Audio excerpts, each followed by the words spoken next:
How to build your own exercise regime for your body at home. Best body weight workouts.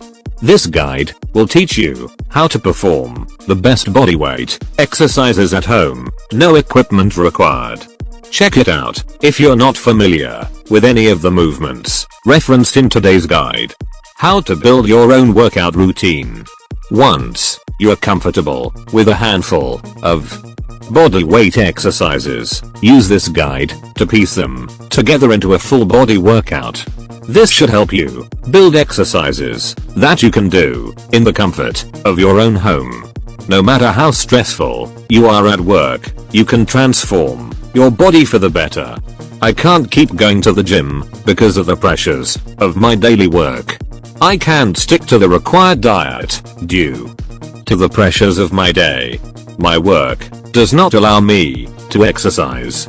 These are the phrases that come to me the most when I start talking about exercise. In fact, I know that it is not easy, especially for those who work more than 10 hours a day. But do not give up. Here I assure you, my friend, that no matter how you are going through this life full of work pressures and family pressures, you can get the slim body that you dream of. So, let me offer you some effective solutions and suggestions for these damn daily pressures. Wake up only 90 minutes early. If you suffer from a lot of pressure and priorities throughout your day, how about taking just 90 minutes of your morning time for your own workout, completely free from those stresses? The morning is the best time to exercise at all. But why?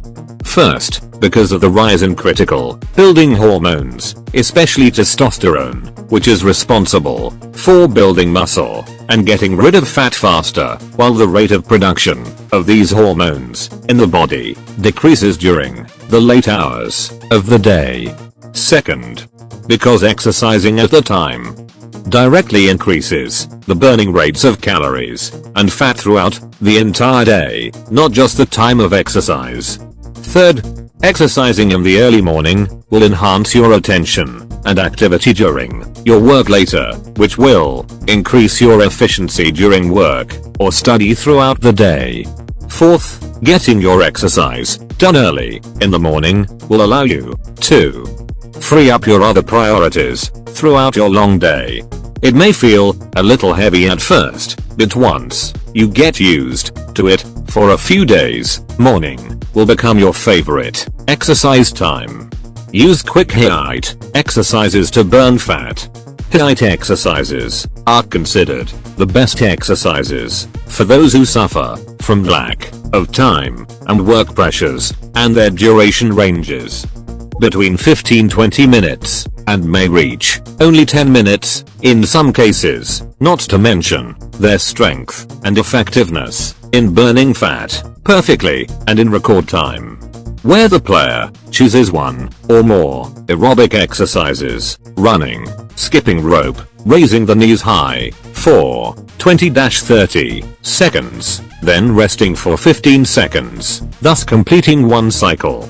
Of course, he can perform more than one cycle, as directed by the coach, to get the best results in the least amount of time.